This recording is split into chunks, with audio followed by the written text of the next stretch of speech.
네, 정실의 뉴스 브런치 듣고 계신 지금 시각 11시 42분입니다.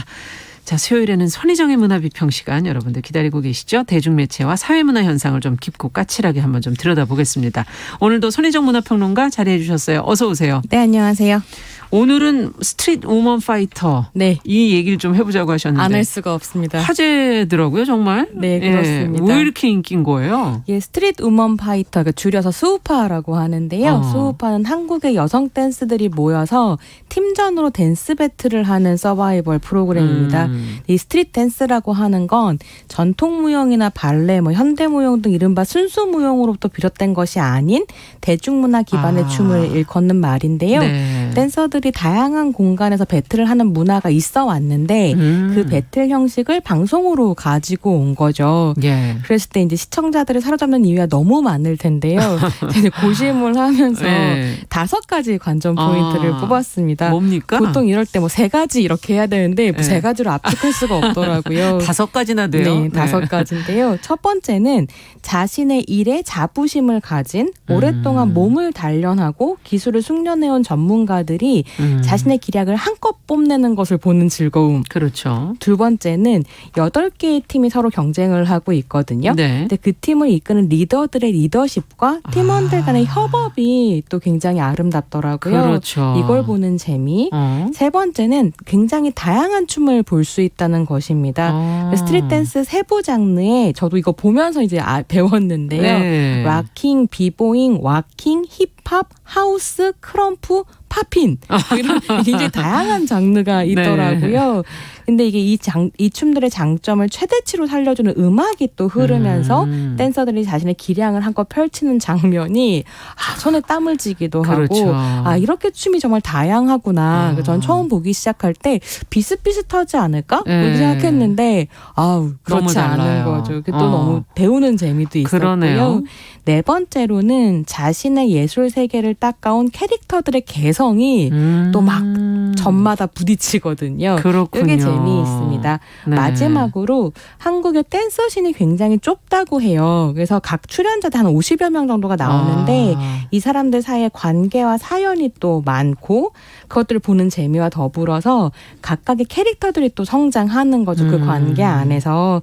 이런 이야기를 보는 재미가 또 있습니다. 그러네요. 지금 5가지나 지금 꼽아주셨는데 그중에 몇 가지는 지금 들으시는 분들도 와 나도 그렇게 느꼈는데 라고 생각하실 것 같아요. 네. 근데 백댄서라고 사실은 그동안 불렸던 분들이잖아요. 네네. 가수가 사실은 그동안 주목받고 그 뒤에서 여성 댄서들이 안무가로 사실은 있으면서 댄서를 해왔는데 이 자체가 이제는 주인공이 됐단 말이에요. 그전에 네. 주목받지 못하다가.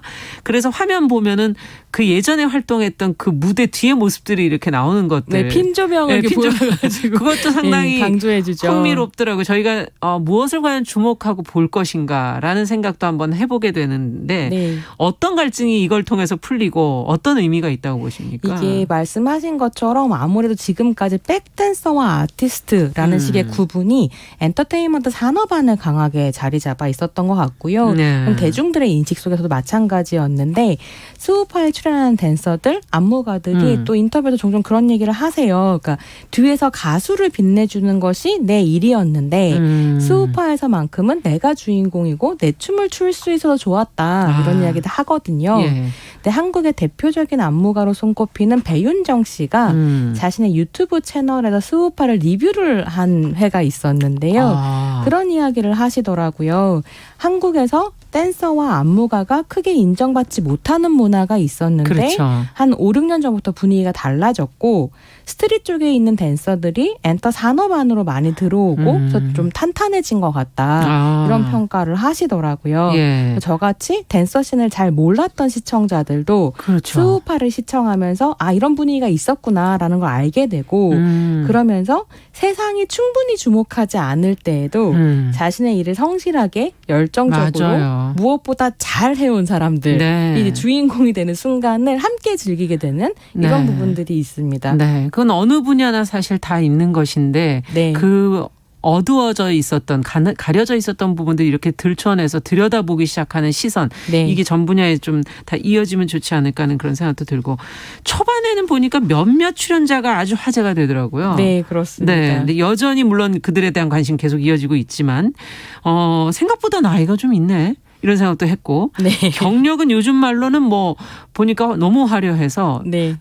선생님급 아닌가? 뭐 이렇게 멤버들 찾아보니까 다 어디 교수고 그러니까, 선생님이고 막 예. 그러시더라고요. 근데 저는 오히려 언니 이러면서 봤는데 나보다 너무 어리네 이러면서 깜짝 놀라는 그 예. 카리스마에 굉장히 이제 다양한 예. 멤버들이 이제 주목을 받고 있는데요. 스우파에는 8개의 팀이 참여한다고 말씀을 드렸잖아요. 네네. YGX, 홀리뱅, 라치카, 프라우드우먼, 원트, 훅, 코카앤버터 그리고 웨이비 이렇게 네. 8개의 팀인데 아마 스우파 안 보시는 분들은 들어도 이름이 잘 이름도 너무 어려워 안 지금 그러실 것 와닿을 텐데 같아요. 예. 사랑하는 시청자로서는 이름을 한번 부르지 않을 수 없었다. 이렇게 8개 팀을 시작을 해서 어저께 이제 10월 5일 화요일 방송분까지 2팀이 탈락을 했어요. 아, 탈락을 했어요. 네, 그래서 서바이벌이니까요. 네. 6개 어떤 팀이 팀이 남아있는데요. 탈락했나? 그건 스포라서 말씀드릴 네. 수가 없고요. 근데 이 팀을 이끄는 리더들이 사실 프로그램의 주인공들이고 주목받는 사람들 중에 리더가 좀 많은 것 같아요. 근데 그럴 수밖에 없는 게 방송 분량이 한정되어 있으니까 그렇죠. 제작진이 리더들을 중심으로 퍼포먼스도 좀 보여주고 스토리도 인터뷰도 가고. 보여주고 이러는 것들이 있어서요. 근데 그 리더들 중에서도 특히 프라우드 우먼의 리더인 모니카가 그야말로 넘사벽과 걸크러쉬의 매력으로 굉장히 열광적인 지지를 받고 있고요. 연배도 높고 경력도 많은 데다가 예. 자신이 있는 공간을 장악하는 카리스마가 대단하거든요. 각 리더들의 특징들이 좀 다른데 그렇구나. 누구는 카리스마, 누구는 뭐 유연함 이런 것도 이제 선보이는데 프라우드만 모니카의 특징은 카리스마인 거죠. 그래서 좀 이제 많은 여성 팬들이 좋아하는 것 같고요. 그의 소울메이트라고 할 수 있는 같은 팀의 립제이라는 사람도 와킹계에서는 탑이라서 두 사람의 케미가 큰 사랑을 받고 있고 최근에는 이제 광고도 찍으셨더라고요. 대표 둘이서? 통신사의 광고를 찍으시면서 예. 지금 말하자면 이제 정말 대세구나 그런 그러네요. 생각을 했고요. 예. 제가 좀 재밌다고 생각하는 리더십이 훅이라는 팀의 아이키라는 댄서의 리더십인데 이 사람 원래도 팬덤이 많고 유명한 사람이었다고 해요. 아메리칸 뭐 거기에도 나갔었죠. 그 미국에 사는. 예. 제가 그거는 네, 맞아요. 확실히 잘 아이키. 모르겠는데 근데 그런 활동을 많이 했기 때문에 아마 굉장히 맞아요. 유명할 텐데요. 이 훅이라는 팀이 다른 팀에 비해서 팀원들이 아직까지 유명하지는 않거든요. 네. 10대들도 있고 성장 중인 댄서들인데 이게 그 말하자면 다른 팀에는 이미 세계적인 안무가나 삐걸도 있고 아이돌 등이 팀원으로 들어가 있기도 한데 기죽기가 쉽겠는데요. 네, 훅은 그렇지는 않은 거죠. 그래서 처음에 제작진이 훅의 분량을 많이 안 뽑아서 저는 또 보면서는 아쉽다 이런 생각이 들었었는데 이게 아이키라는 리더의 기획력으로 이걸 돌파하면서 팀원들의 기량을 100% 발휘시키고 이제 막 주목을 받기 시작하는 요 리더십도 좀 재밌다. 자기를 죽이면서 팀원들을 살려주는. 팀으로 살리는 이런 게 좀 재미있습니다. 그래서 이런 사람들이 주목을 받고 있다. 맞아요. 네. 춤이라는 게 지금 가만히 생각해 보니까 댄스는 같이 집단으로 추는 거기 때문에 이 협업이라는 게 굉장히 중요하고 팀이라는 게 굉장히 중요하겠네요. 네, 그렇습니다. 네, 리더십도 그 안에서. 칼군무 이런 것도 이제 또 사랑을 받는 거죠. 그렇군요. 네.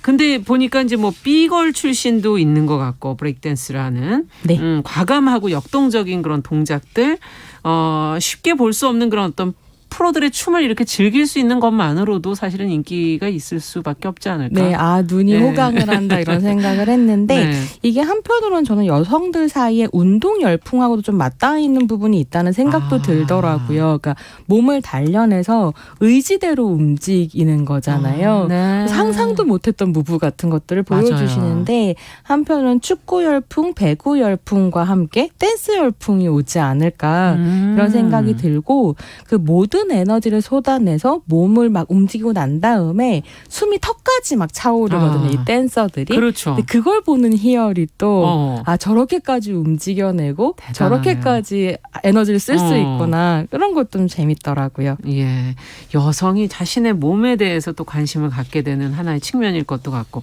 그럼 이 프로그램의 가장 큰 인기 요인은 단순히 경쟁만은 아니네요. 지금 서바이벌 프로그램이라고 얘기를 해주셔서. 네, 그렇습니다. 네. 그 경쟁이 주제인 것처럼 보이지만 사실은 서로에 대한 존경과 존중이 굉장히 중요한 주제의식인 것 같은데요. 이건 그 댄서들이 만들어내는 것이기도 하고요. 자연스럽게. 그래서 이걸 보면서 저는 전문가들이 자신의 분야에서 기량을 뽐내는 경쟁이 아름다울 수도 있구나 이런 생각을 계속 하게 그러네요. 되는데 제가 굉장히 좋아했던 순간이 어떤 순간이었냐면 이 스우파 첫 배틀이 예. 노 리스펙트 배틀이었어요. 뭐냐면 내가 생각하기에 가장 만만한 그야말로 노 리스펙 존경하지 않는 댄스를 지목해서 1대1로 배틀을 하는 거였거든요. 1대1로. 예, 근데 그 배틀에서 라치카 팀의 리더인 가비가 훅 팀의 아이키를 지목을 해서 배틀을 해요. 근데 이제 배틀이 끝나고 난 다음에 가비가 그런 인터뷰를 하는데 노 리스펙 배틀을 하고 나서 리스펙이 생겼다.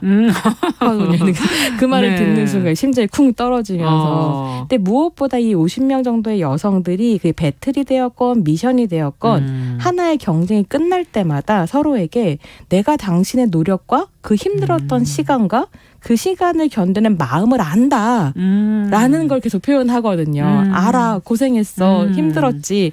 근데 이걸 보고 있으면서 또 많은 시청자들이 지치잖아요. 그렇죠. 근데 그 지치는 일상을 또 견디고 다음으로 나갈 수 있는 힘을 얻는다. 이런 얘기들 많이 하시더라고요. 네. 앞서 얘기해 주신 것처럼 이 세계가 너무 좁기 때문에 서로 안에 얽혀 있고 관계성이 있다라고 얘기를 해 주셨는데 그게 이제 드러나면서 때로는 힘들었던 서로의 감정들, 네, 뭐 이런 것들이 시청자의 눈물을 뭐 이렇게 자아내기도 했다면서요. 그게 아마 시작할 때부터 기획 포인트 단계에서 관전 포인트였던 것 같아요. 예. 예를 들면 홀리뱅의 허니제이와 코카앤버터의 멤버들이 예전에는 한 팀이었다가 갈등이 생기면서 찢어진 건가요? 허니제이를 남겨놓고 다 이제 나온 거죠. 그래서 그 노 리스펙 배틀에서 코카앤버터의 리더인 리헤이가 허니제이를 찝어가지고 1대1 배틀을 해요. 이건 너무 예민한 건데. 네. 근데 뭐 허니제이도 기다렸다는 듯이 나와서 이제 배틀을 하고 근데 이게 되게 재밌었던 게 오랜 시간 함께 활동해온 댄서들이잖아요. 그러니까 비슷한 비트가 나왔을 때 비슷한 무브가 나오면서 마치 한 팀이 이미 안무를 짜온 것처럼 합이 잘 맞는 거죠. 이건 어쩔 수 없는 거네요. 팀은 팀이었구나라고 사람들이 평가를 했고 그 이제 배틀이 끝나고 난 다음에 둘이 이게 껴안고 다독이면서 굉장히 오랜만에 서로 얘기를 섞는 건데 리에이가 잘 지내고 계신 거죠? 이렇게 물어보는 게 카메라에 잡혔어요. 또 사람들이 이거 레전드다. 그러네요. 예. 이러면서 좋아했죠. 네. 서로 갈라설 수밖에 없었지만 지금은 한 팀이 아니지만 그래도 그 사이에 있었던 세월을 없앨 수는 없는 거니까요. 인상 깊었던 대결? 개별 무대를 한 개만 꼽아주신다면? 저는 제가 퍼포먼스를 사실은 평가할 위치가 아니어서 좋아했던 순간을 좀 말씀드리고 싶은데요. 네. 일단은 노 리스펙 배틀에서 코카앤버터의 또 한 멤버인 제트선이라는 이제 댄서가 프라우드 우먼의 모니카를 선택한 순간이 있었고 그다음에 또 워스트 댄서 배틀이라는 게 있었는데 여기에서 모니카가 허니제이를 선택했던 순간이 있었어요. 근데 이 순간들이 저한테 왜 마음에 와닿았냐면 쉽지 않은 상대를 기꺼이 선택하는 그래서 뭐랄까 진짜 접전을 선보이는 이런 것들이 전문가로서의 어떤 기량이다 자부심이다 이런 생각이 좀 들더라고요. 좋았습니다. 좋았군요. 저 오늘 약간 성덕처럼 혼자 신이 난 거 아닌가 싶기도 한데요. 그래도 아쉬운 점은 좀 얘기해 주셔야죠. 비평인데. 아쉬운 점은 역시나 서바이벌이라는 점이고요. 어떤 팀을 탈락시킬 것인가를 고르는 방식이 굉장히 지금 비판을 많이 받고 있어요. 그래요? 특히나 기량만 보는 게 아니라 동영상의 조회수랑 좋아요 숫자를 지금 보고 있어서 이거는 인기 있는 사람이 퍼포먼스와 상관없이 무관하게. 뽑힐 수도 있지 않은가 이런 식의 비판이 좀 나오고 있고요. 그래서 탈락보다는 계속 기량을 서로 경쟁하는 보이는. 것을 보여주는 게 좋지 않았겠냐 이런 말이 있었고 네. 또 한 분야는 사실 심사위원에 대한 평가가 좀 있습니다. 네. 수우파에 참여 중인 댄서들이 안무가거나 스트릿 출신의 댄서들인데 네. 이걸 엔터 산업에서 일하고 있는 사람들이 본능. 잘 평가할 것이냐 이런 말도 있었는데요. 다른 한편에서는 이 댄서신이 워낙 좁다 보니까 그렇죠. 아마 댄서들이 내가 심사를 보겠다라고 하기 좀 어려웠을 네. 거다 이런 말이 있어서 뭐 좀 볼 필요가 있다 이런 얘기도 있더라고요. 예, 끝내야 될 시간이 다 됐네요. 네. 조금 더 말씀드리고 싶었지만 네, 여기까지 듣도록 하겠습니다. 선희정의 문화비평 오늘은 스트릿 우먼 파이터에 관한 이야기